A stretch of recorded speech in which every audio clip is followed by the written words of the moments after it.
Bible is not a tame book. The Bible is not a safe book.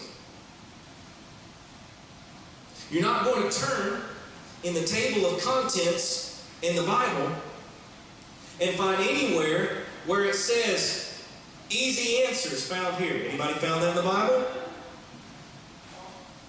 In fact, you're going to look in the Bible and you might be shocked and astounded by some of the things that you read in the Bible. You might find that some of the very questions that you have about God, about Christ, and about living for Him, some of the writers of Scriptures had those questions before you ever had them. When you say to yourself, why, God? Why are you allowing things to happen the way you are? Why is there such evil? Why is there such suffering in the world? Have you ever found yourself wondering why? Well, you're not the only one. In fact, in the Scriptures, people ask the question why all the time. Consider Psalm 13. How long, O Lord? Will you forget me forever?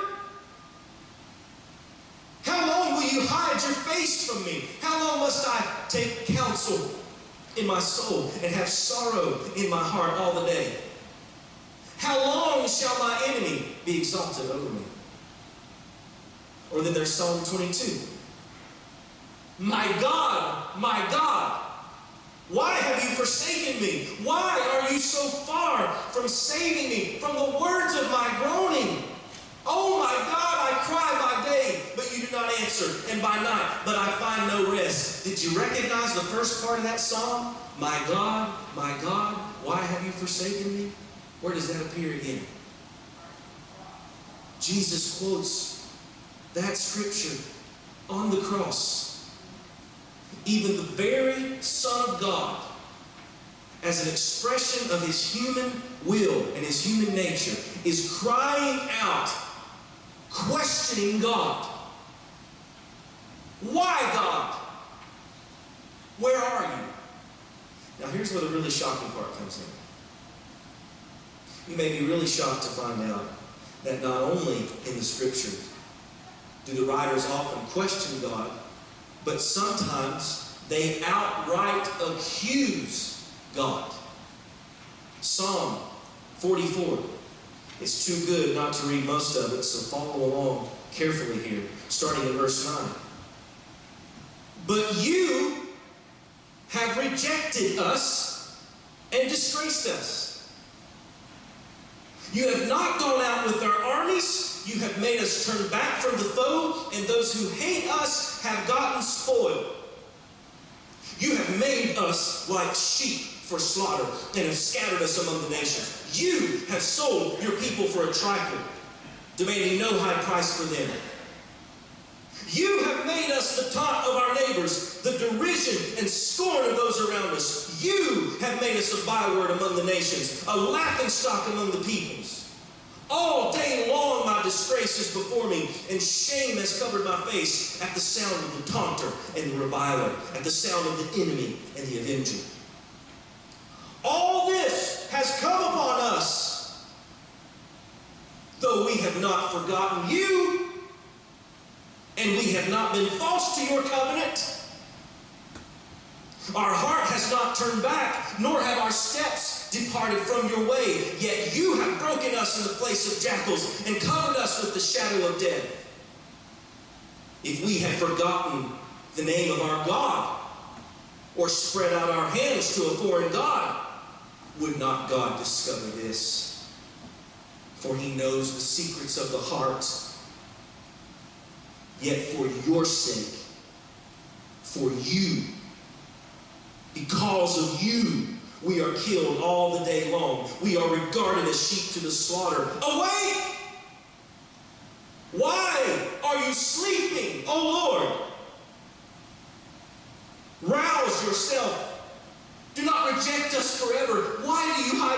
face? Why do you forget our affliction and oppression? For our soul is bowed down to the dust, our belly clings to the ground. Rise up, come to our help. Redeem us for the sake of your steadfast love. Does that make you uncomfortable? Do you get uncomfortable when people talk to God that way? There was a time when I would have been appalled to hear anybody talking to God in that way. Accusing God. Telling God that you've been faithful and He's not. Who would be so arrogant? That wasn't until I began to live a little bit of life. And although I was pious before, with seemingly unflinching faith, my faith got flinched a little bit. A turning point for me was when I had kids, and I began to see babies suffering. And my heart just can't take it when I see babies suffering. My heart just gets overwhelmed when I begin to see the suffering of children going through genocide. When I consider the fact that we are a nation where people would even deliver a baby up to the point of almost being delivered and then kill that baby. When I see things like this happening, it makes me say, God, where are you? Why so much pain? Why so much sickness? Why so much death? Why do children have to suffer in war, Lord?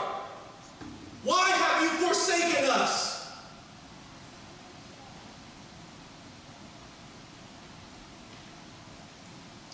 So you can imagine why I'm glad that these words are in the Scripture. That when I don't know what to say, when my soul is in anguish, even God would give me in His Word the words to express my anguish. And you know what He's telling me through these Scriptures today? He's telling me and you today that He is far more comfortable with your raw human emotions than you are. He is comfortable with your doubt. He is comfortable with your questions. He is even comfortable with your rage directed at Him. He already knows it's there, and He's not scared off by it. Today, I want to try to help us with these times when we find ourselves questioning, why, God? Why? The story of Habakkuk that you had started for us this morning when it was read is one prophet we encounter in Scripture who had questions like this for God. Habakkuk was living in Judah in a very troubling time. If you'd been in Judah at the time, you would have seen just drunken parties throughout the streets of Jerusalem. You would have seen people cheating their neighbor and taking their money from them, and you would have seen injustice, and you would have seen a complete disregard for the law of God.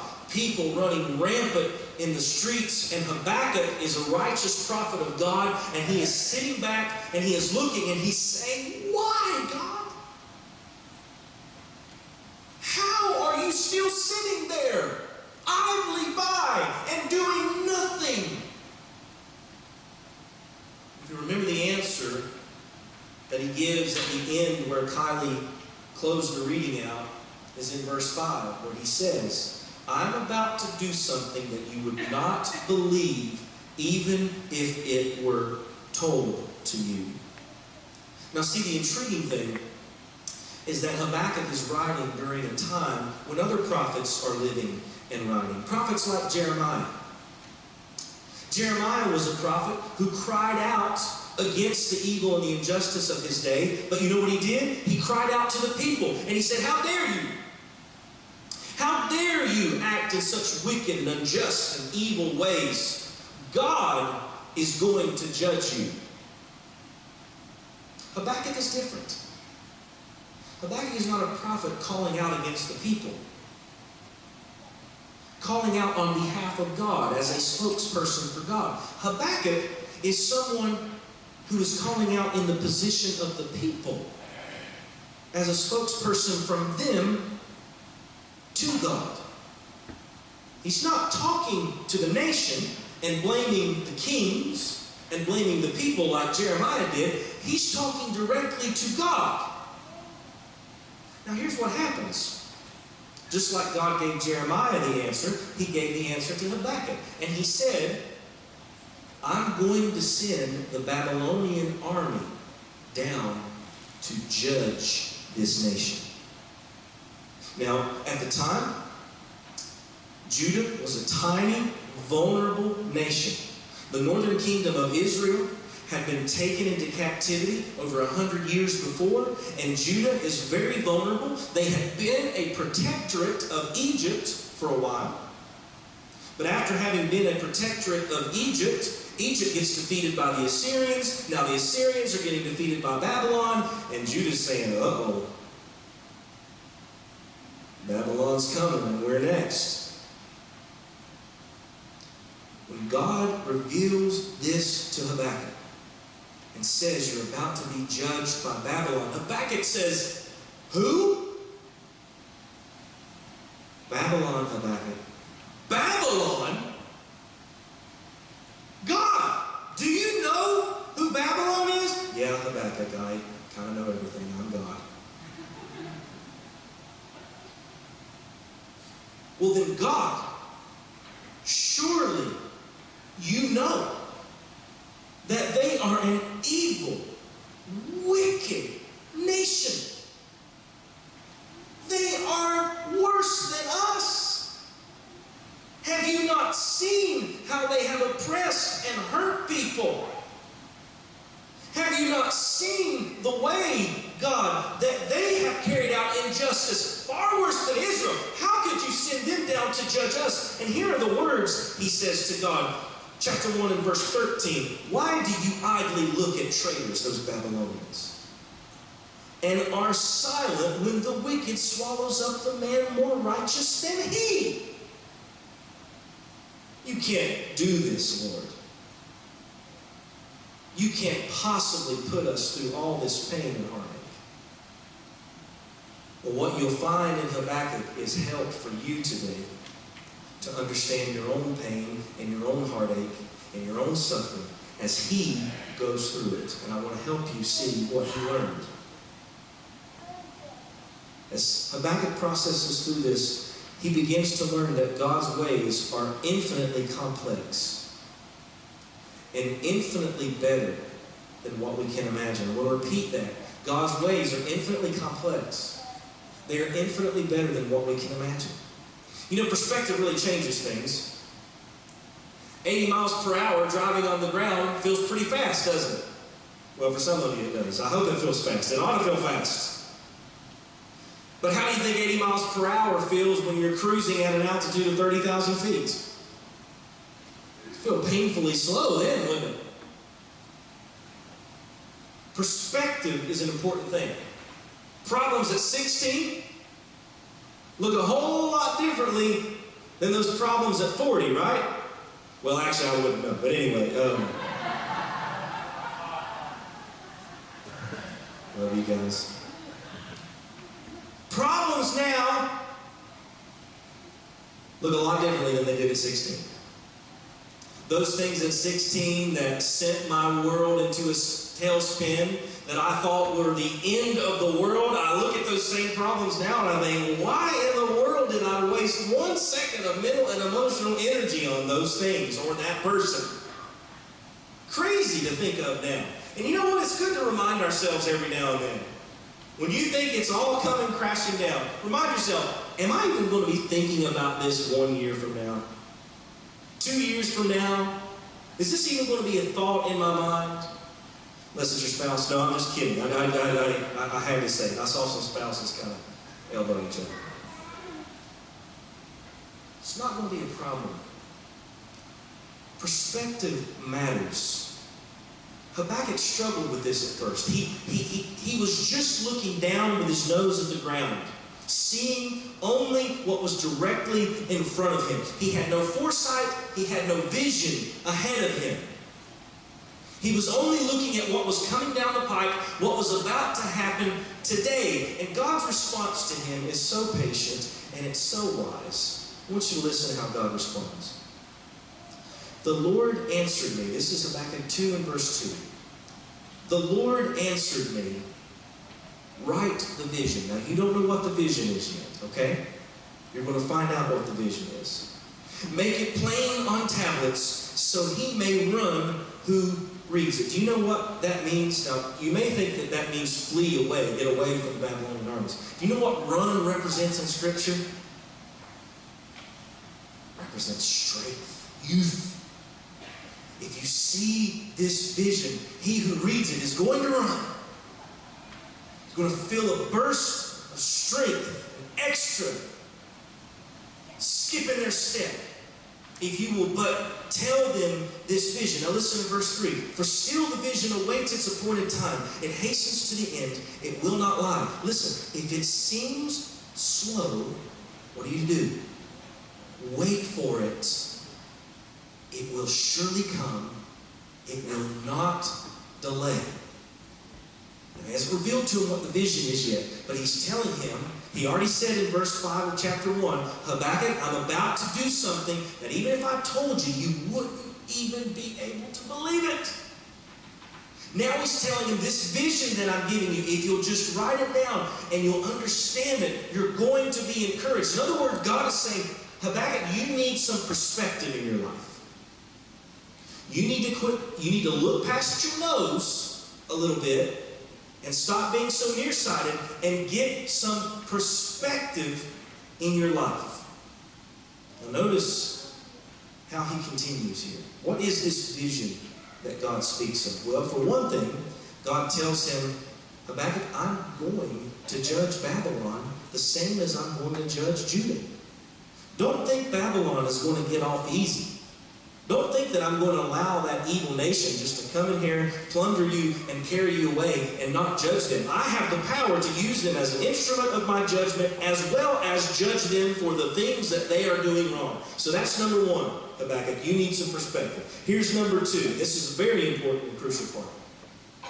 This is the vision that he gives him. Chapter 2. Go ahead and look at verse number 14. For the earth, this is after the judgment. Listen, this is after the judgment. For the earth will be filled with the knowledge of the glory of the Lord as the waters cover the sea. Now here's what Habakkuk thinks the earth's going to be filled with. The Babylonian armies. And that was true for today. But God is giving Habakkuk some perspective in light of forever. You hear that? He wants him to stop looking at today. Babylon was building a kingdom for today. Habakkuk could only see a kingdom for today. But guess what? Babylon's long gone. They've been gone for a while now. Guess who's still here? God's people are still here. If you can get some perspective and see that the insurmountable problems today, God has a plan to defeat them, and you will ultimately be with him forever. If you could just see forever for a minute. If you could look from heaven's point of view for just a moment, those problems would begin to dissipate. You would know that weeping only endures for a night. But joy comes in the morning. Praise God. When you get some perspective, you begin to learn that God's got a plan. He's not going to leave you destitute. Trouble will not last always. See, as people confessing Jesus Christ as your Lord this morning, knowing that he is truly raised from the dead, you know you have a hope today. It goes far beyond this world. And you can say with the Apostle Paul, Romans 8, for I consider that the sufferings of this present time are not worth comparing with the glory that is to be revealed in us. For the creation waits with eager longing for the revealing of the sons of God. And in the meantime, we get one of Paul's favorite scriptures to quote. It comes right out of Habakkuk. Habakkuk 2 and verse 4. I want you to focus on the phrase that says, the righteous shall live by his faith. What do you do in the meantime? You live by faith. What do you do in the meantime? You look ahead to glory and you say the sufferings are not worthy to be compared. You get you some perspective. That's what you do. Second thing, possessing God is infinitely better than possessing comfort. Possessing God is infinitely better than possessing comfort. We have made comfort and luxury a God. We have been consumers that have turned our God and our idol, our comforts, into our idols. I want to tell you this, though. I'm not trying to diminish anyone's suffering or anyone's pain here today. There are things people are going through that I cannot fathom or imagine. There are things that you all have been through in this room that I've never personally had to go through. So I'm not trying to diminish anyone's pain or try to tell you just to ignore the pain and pretend it's not there. But I believe a perspective can change things, and I believe that if you will understand that the one treasure that no matter what happens to you, that can never be taken from you, is God. If you understand that though all your possessions be taken away, that the one thing that they can never take is God, you understand how it is that you can look to Him with hope. See, what I love about the prophets is this, and many of the psalmists, that although they are crying out to God in anguish, and even though some of their outrage and their anger is directed at Him, it's still God that they're crying to.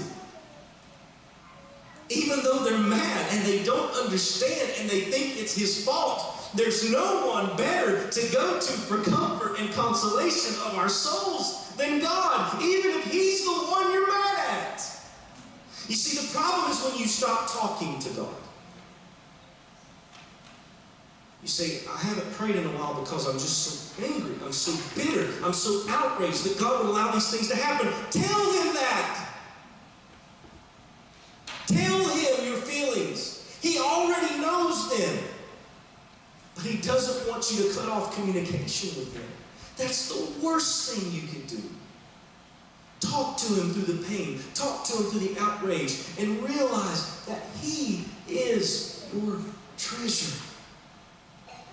It's like a child who has been punished by their parents. And I think this is so funny and cute and adorable, but there's so many lessons to be learned from it. That when we punish our babies, who's the one that comforts them after the punishment?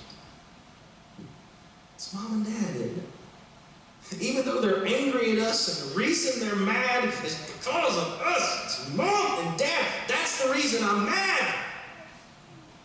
Where? Had to throw that in there.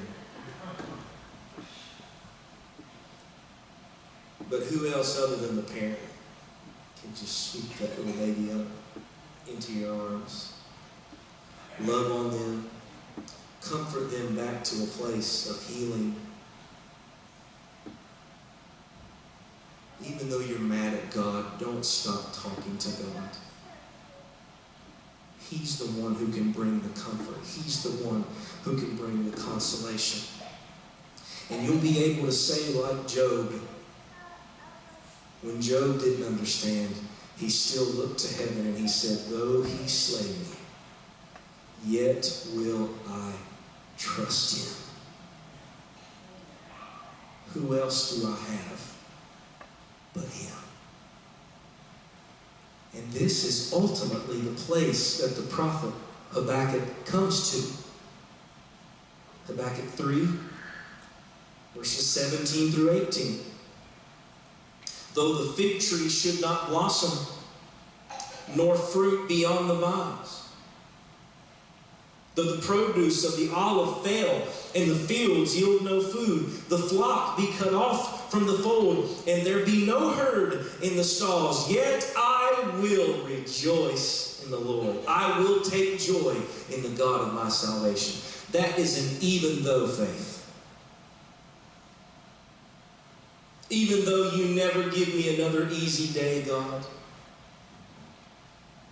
It's an even if faith. Even if you never give me that thing that I desire. Even if I lose that loved one. Even if my body is racked in pain. Even if that happens, God, I will rejoice in you.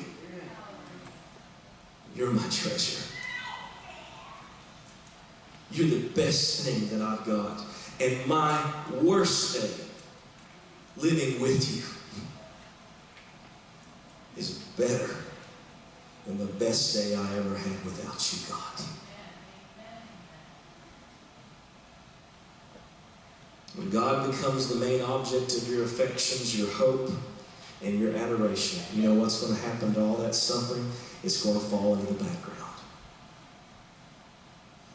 Keep talking to God through the pain. Rejoice in God through the pain. Lastly,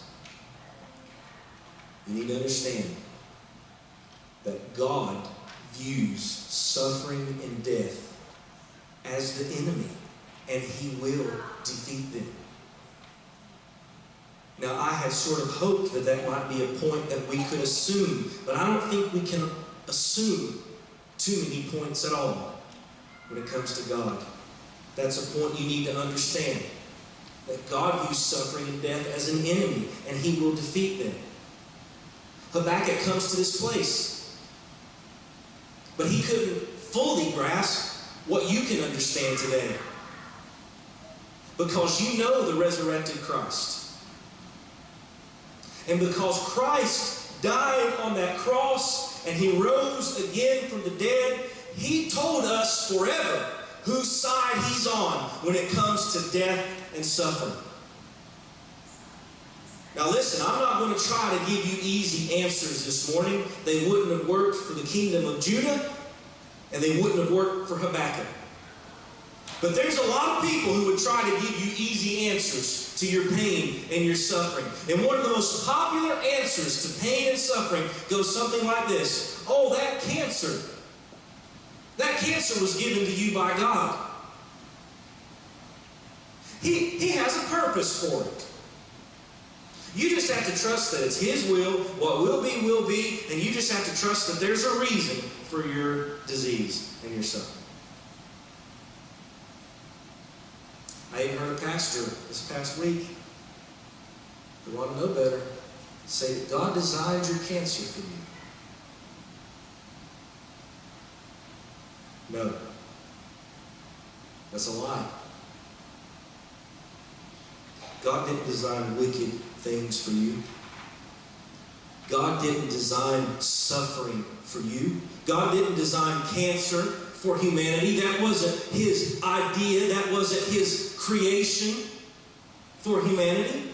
That's an affront to the gospel. I want to tell you today, and I want to demonstrate for you, that God hates cancer as much as you hate it.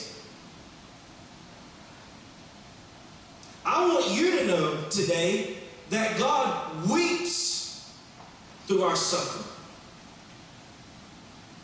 That God weeps over those who have had such a terrible diagnosis. He weeps over that. If you don't believe me, go to the Gospel of John and see Christ as He weeps over the friend, Lazarus, who's lying dead in the grave. Go with me through the Gospels as Jesus, every time He sees sickness, He hates it, He confronts it, He heals it, He takes authority over it. Even evil natural events, God doesn't like. When Jesus is in the boat with His followers, and they wake him up and they say, Jesus, what are you doing? Don't you see that we're perishing? What does he do? He rebukes the winds and the waves. Everywhere we go in the scriptures with Jesus, we see a creation that is under the influence of something evil. And I can tell you, friends, that the creation, when you see all these terrible, awful things happen, like cancer and tsunamis and earthquakes and tornadoes, these things are not thought of in the mind of God or created by God for humanity. Now you may be saying, if that's true, and if Jesus really was against all those things, why doesn't God just wipe them all out? You know what our minds are doing in that moment? We desire a reason for everything. We desire an answer for everything. Our minds demand an answer. And I don't want to disappoint you today, but the New Testament doesn't give you the answer for why all evil things are happening and allowed to continue. But let me tell you what it does give you.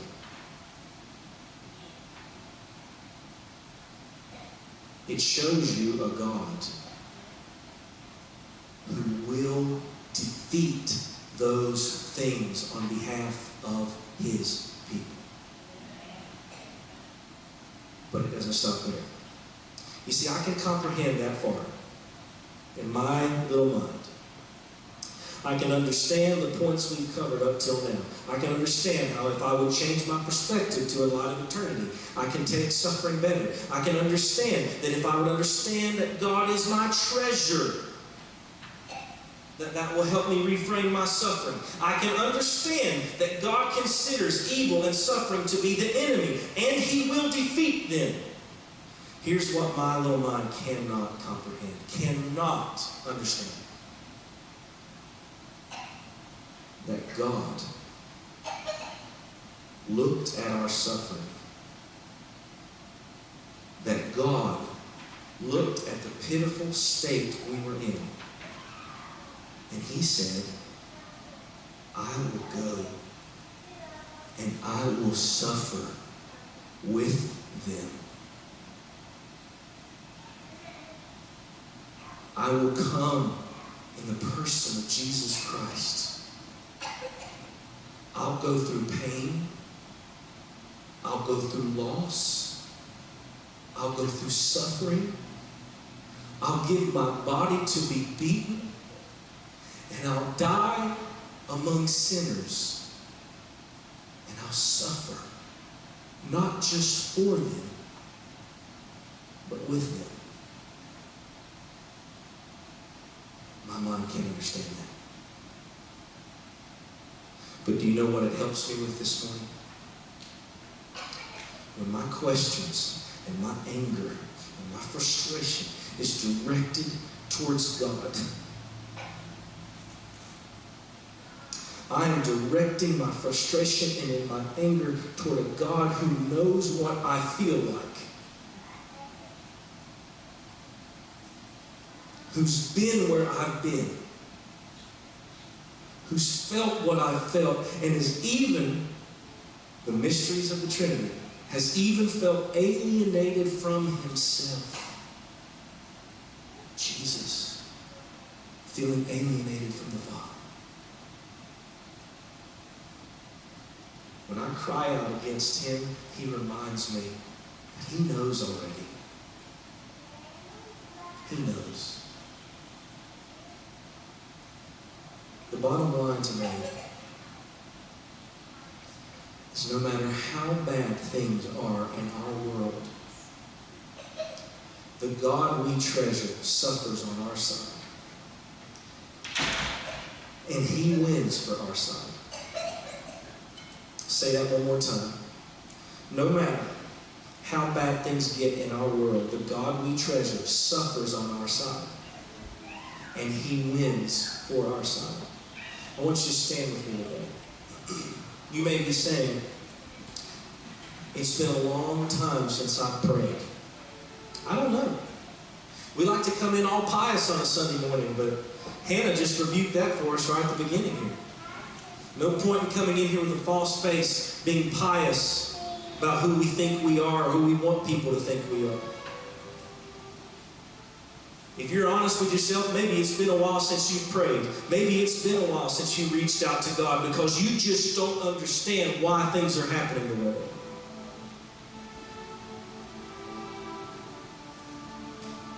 If that's you this morning, I want to give you the opportunity just to make that right. We're going to come around this table today. You remember what this symbolizes for us this morning. This is the broken body of our Lord. This is His blood poured out. You remember in all of your anger and frustration that this God was willing to be broken for you. Some of you have stopped talking to God because of circumstances. Please, today, mark it down today, that today is the day that you open dialogue back up with God again.